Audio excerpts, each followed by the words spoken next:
Ladies and gentlemen, welcome back to another video on the channel today. In preparation for the AFC Championship, you know I had to bring on my boy TTB Ravens Media, aka Makana. Now, he's been on the channel a good amount, both in person and in videos like this, but I'm editing this, so I don't give a fuck. Never in my time of knowing Makana have the Ravens made it all the way to the AFC Championship game, so this is a very special opportunity for you. And obviously, I know you're excited for the game. I would be too as well. And before we get started, before I get any of your analysis, before we make any predictions, I do want to tell you something, Makana, and I hope you're sitting down, because you would be sitting down if not. So there's a common misconception that you have with me that I just jinx everything, right? You know, you've been on record calling me defraud, the jinx, everything like that.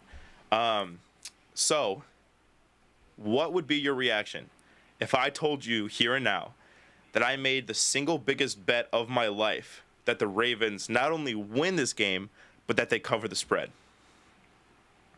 I'm all in. I'm all in. You're all in? I'm all in.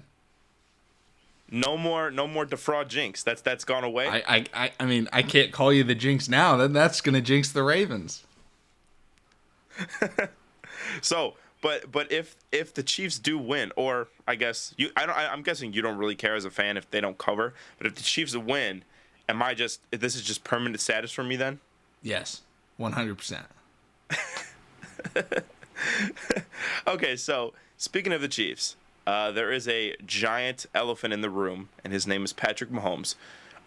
Just kind of your thoughts on playing Mahomes in an AFC Championship game, a game that he's played in 6 years in a row. That sounds insane to say out loud, but just kind of your thoughts on Patrick Mahomes going up against this Ravens defense.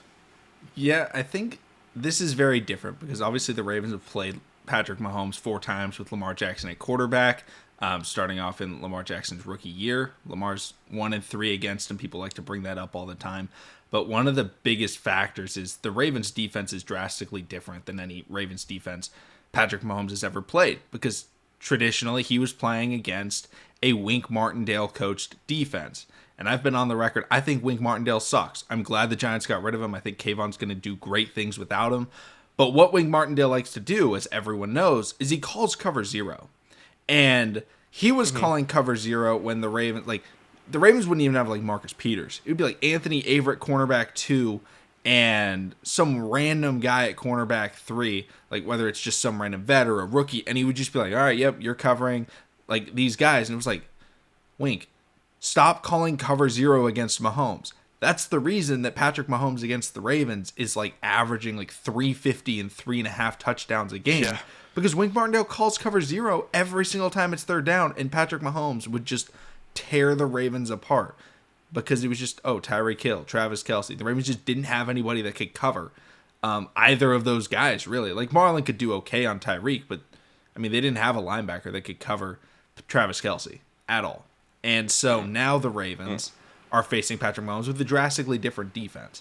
Not saying that it's going to all of a sudden be very difficult for Mahomes, but this is not the same Ravens defense that he's been playing and been able to light up in recent years. It's going to be a defense that is rushing for consistently and trying to get pass rush and pressure on him, especially with Joe Thuney's, I think it's a pectoral injury.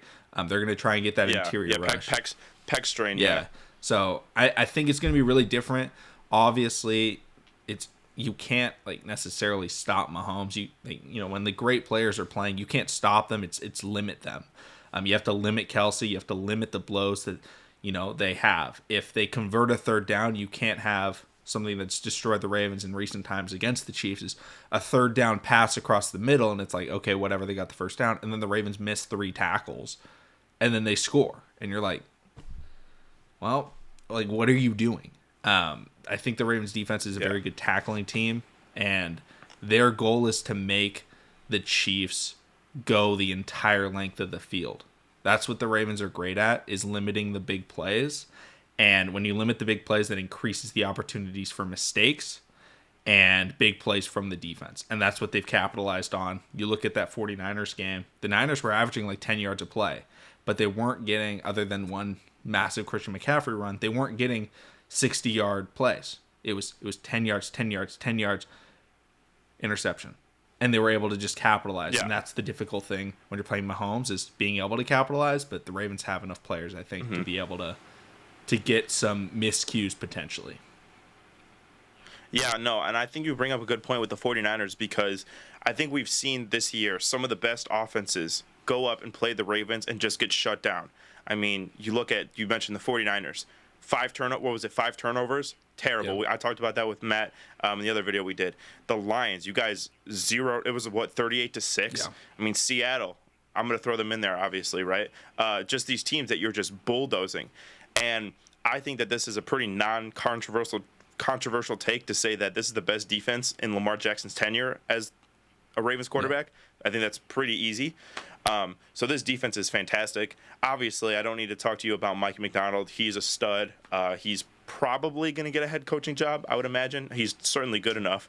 I know it's a little tricky now with the interviews, because if you guys do go to the Super Bowl, he's not going to interview in person until his season's over, which messes up the timeline a little bit. But he's obviously head coach caliber, I think, at this point. So Mahomes is obviously, I would say, priority number one if you're going to stop this Chiefs offense, as all great quarterbacks are. Now, another component to this Chiefs offense, which I think has been huge for them in the playoffs, and especially, they've played a lot of cold weather games, has been Isaiah Pacheco. Now, notably, the Ravens were just fantastic in run defense this entire year, but especially against the Texans last week. I mean, I think the Texans were just running into a brick wall, and that made them predictable, which it made them throw the ball, which helped the Ravens pass rush, which helped the Ravens secondary. Like, you guys stopping the run is so big.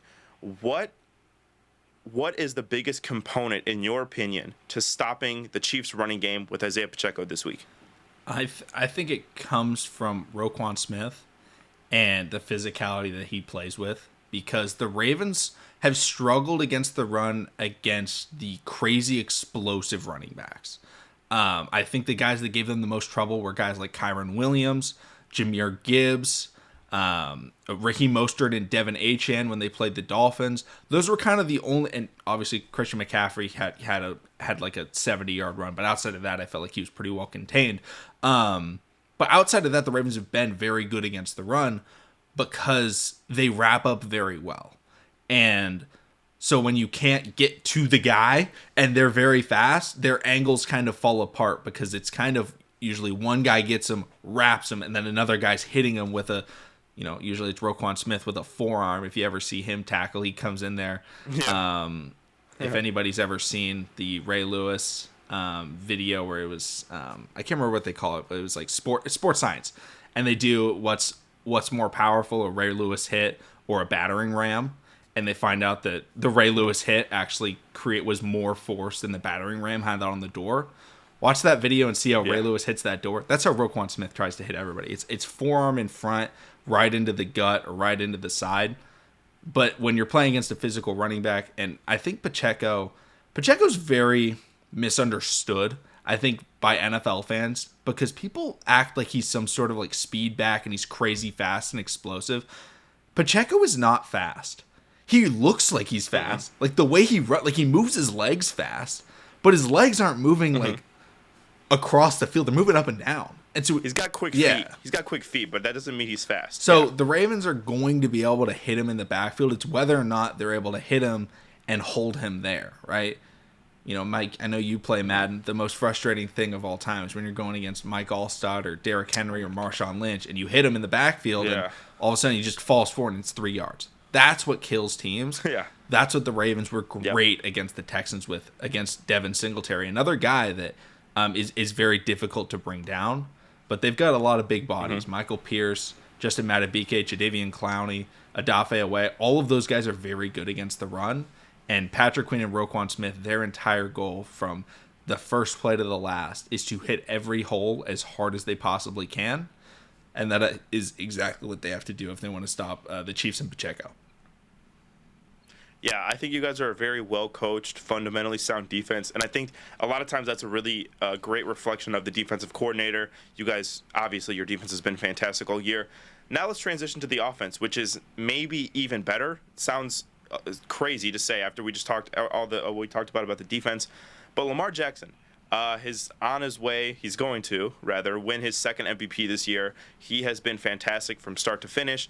Now, I know there's been the joke throughout his career that Lamar has no help. I feel like this year the help arrived, right? Yeah. He finally, I think, has a legitimate wide receiver. Zay Flowers is awesome.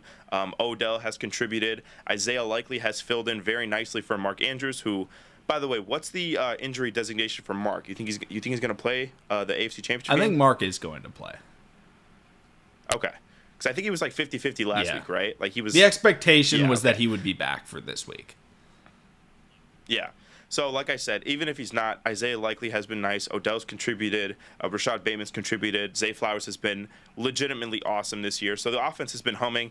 And I think that we've talked about this before.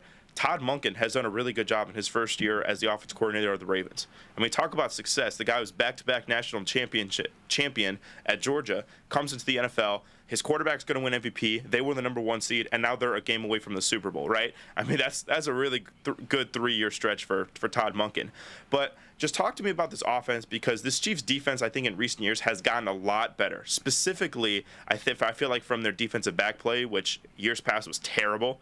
What can the Ravens do on offense to not only keep pace with Mahomes, but to then outscore him later in the game? What's going to be the strategy for the Ravens offense in this game? I think the biggest thing is exactly what we saw last week, and that's adaptation. That was the Ravens' biggest problem under Greg Roman, was they were unable to adapt, whether it's game to game, play to play, quarter to quarter, half to half. They couldn't make adjustments. But what Todd Monken and Lamar Jackson have done this year is they've started slow in a lot of games this year. And I don't think a lot of people realize that, because the scores ended up being really bad in a lot of games, like especially like the Texans. But they've started slow in a lot of games, and the defense has been able to kind of hold them in it. And then in the second half, or maybe it's the second quarter, they've been able to say, okay, what do we do now? I mean, you even look at that San Francisco 49ers game. Like, they started that game and it was 3 and out and then safety. Like, that was how they started the game on offense. And then they kind of started to realize what the Niners are going to try and do on defense, and they started making those adjustments. I think the first drive, I wouldn't be surprised if it doesn't end in a score. They're not a team that's, their game script is just going to absolutely wow anybody. That's not Todd Monken's game. His game is adjusting and adapting to what teams do. And I know, Mike, you watch a lot of college football. You watched that college football playoff semifinal against Ohio State, where Georgia started slow. Ohio State completely looked like they were going to slaughter them. Now, Keely Ringo may or may not have injured Marvin Harrison Jr. That's besides the point. But then they adjusted. They adapted. Yeah. And then they called a great second half, and they were able to kind of come back and win that game. I think that's what Todd Monken's done a great job at this year. The Ravens haven't been in too many close games, but they've done a great job at adjusting and adapting. Even if they're like sort of playing well, whether they're up like 7 at half, then they just are able to turn it into a new gear. This last week against the Texans, they went in at halftime and Lamar Jackson spoke to the team. He went up to Todd Monken and said, hey, we need to start throwing the ball shorter. Like, let's get some quick outlets. That's what they did. And Lamar Jackson just went out there and he was dicing the Texans defense because they thought they had something. And in years past, when teams thought they had something on Lamar Jackson, they did. And it wasn't going to get fixed. But now with Todd Monken, I feel like if they start doing something, whether the Chiefs say, we're going to run a lot of man-to-man, the Ravens are going to adjust, they're going to adapt. And I think one of the biggest things is going to be the after the catch ability and getting guys in open space. I think that's their ultimate goal. I think that's their goal every week, but get Lamar Jackson, Zay Flowers, Justice Hill, Rashad Bateman, get them in open space, and good things are going to happen.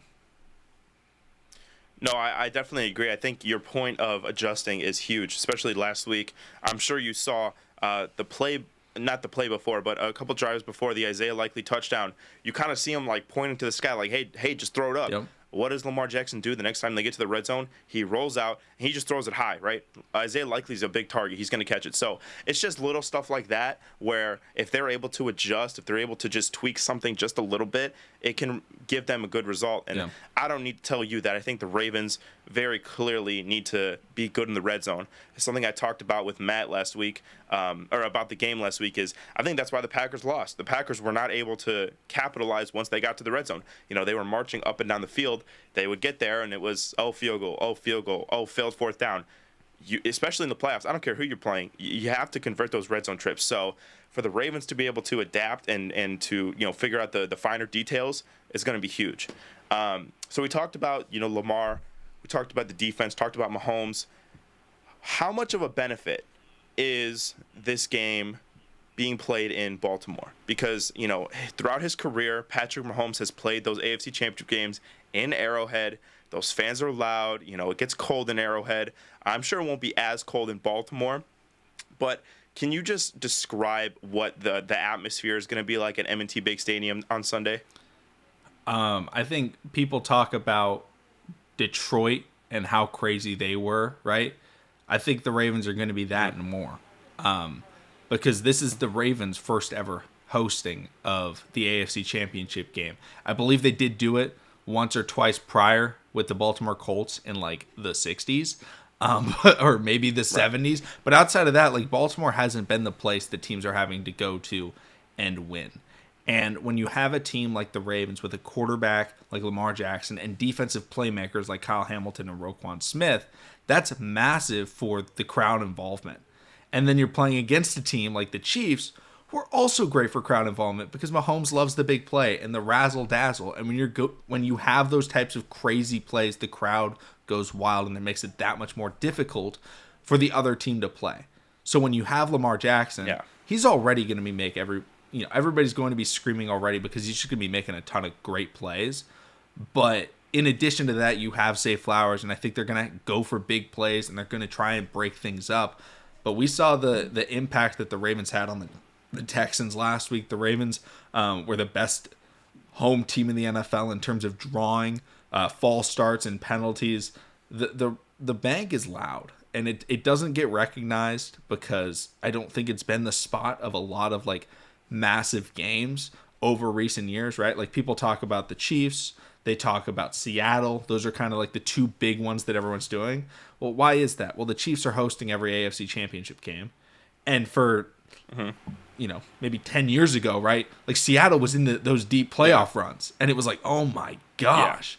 You just can't get over it. In there. And so the Ravens are now trying to get themselves, not in that tier. I don't think they're at Arrowhead level, but I think in that next tier, I think they're absolutely in it. I mean, that kind of A tier of like loud stadiums. And when you pair that with a team like the Ravens are this year, that's just going to create like a chaotic environment, really. Yeah, no, and I think it's big because I thought I picked the Chiefs last week to win. One of my biggest deterrents from saying that was the fact that the Chiefs were going to have to go to Buffalo, which is a notorious hostile environment. I don't think that Baltimore is as hostile as Buffalo, but again, I think the Ravens fans are going to be ruckus. They're going to be really loud. This is, like you said, the first time in at least like 60 years that they're hosting an AFC Championship game. And let's be honest, the Ravens are favored to win this game, right? I checked the lines just before we recorded. It's still sitting at over a field goal. So the Ravens are very much expected to win this game. And this year has been the most playoff success under Lamar Jackson that the Ravens have had. The expectation, and you can speak on this a little bit more in a second, the expectation is, hey, let's go win a Super Bowl, right? We have an MVP quarterback. We have a coach who's won a Super Bowl. Our offensive coordinator's back-to-back national champion. We have guys that have done it. And I think that that's so huge, and that's something that the Ravens really need to capitalize on. But you can speak on, I guess, the pressure, in air quotes, right? The pressure that is kind of felt amongst that Ravens team right now. I think it's a lot of pressure because Lamar Jackson wants to win, and I think he's putting pressure on everybody else because they know that going to the AFC Championship game isn't enough. They know that just going to the Super Bowl isn't enough. Lamar Jackson's entire mentality this season was to win a Super Bowl, and every time people asked him about questions of MVP or questions about like how was that game, like it's just on to the next. He's like, I need to get that Super Bowl before I really like celebrate, because it's really difficult to emulate what they did in 2019 but I think they have in terms of the regular season, but they took a wildly different approach. They weren't going out and like in that 2019 team, they went out and they were trying to be the swagger team that was going out. They're going to the press conference. They're talking trash. And it was like it's fun. Like, don't get me wrong. Like, being that team is absolutely fun. You want your guys bonding.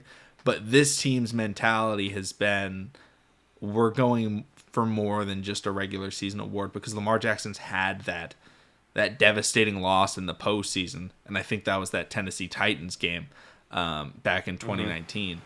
Their mentality is to keep going, and he's putting pressure on them. But the benefit is guys in that locker room have done it, right?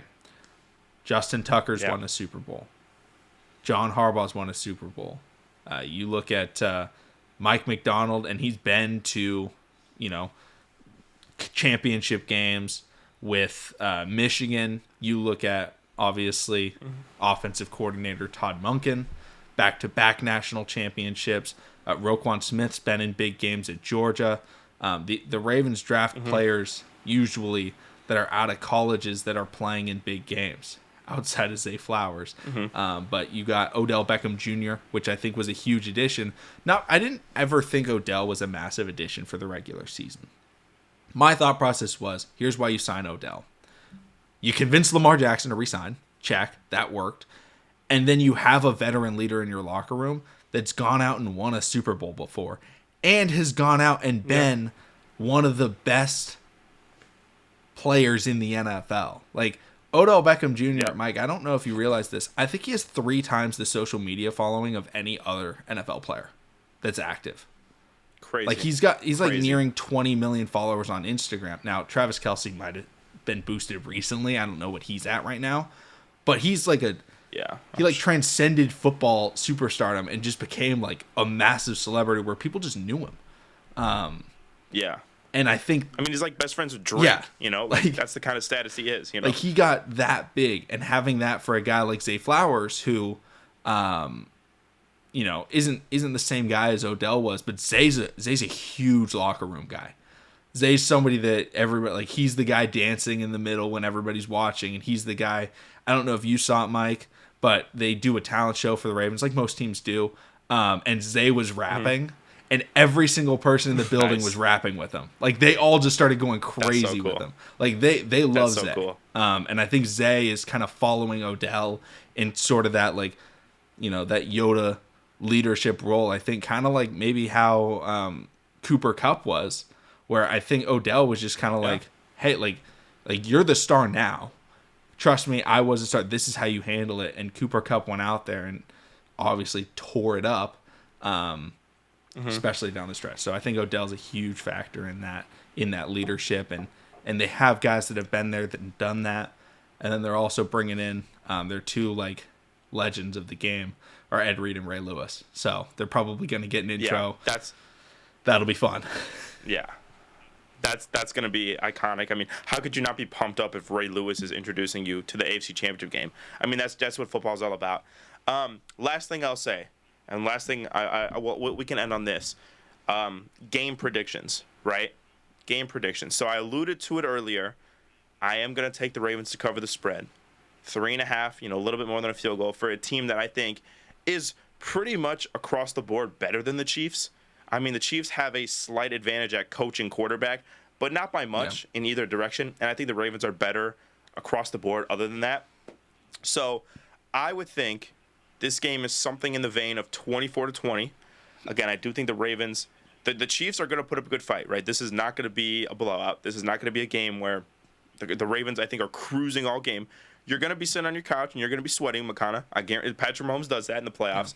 But I think the Ravens are good enough across the board. Their defense is good enough. Their offense is good enough to make plays. Lamar has been totally cool under pressure. Like you said, gave that halftime speech last week when it was looking a little too close for comfort against the Texans, and then they completely blew him out the rest of the game. I think Lamar's cool under pressure. I think they make plays. I'm going to go with 24-20 Ravens. What say you? My score prediction is 29-20. Pretty similar, but I think it is going to hit the over, even though I think the Ravens defense is going to play really well. You're just not going to slow down Mahomes that much. but I think it's going to be limited possessions. I think it's going to be a lot less possessions than we saw in that Buffalo Bills game. And I think that's going to help the Ravens because they're a very opportunistic team in terms of both offense and defense. And I think they're able to get some extra points off of that. Yeah.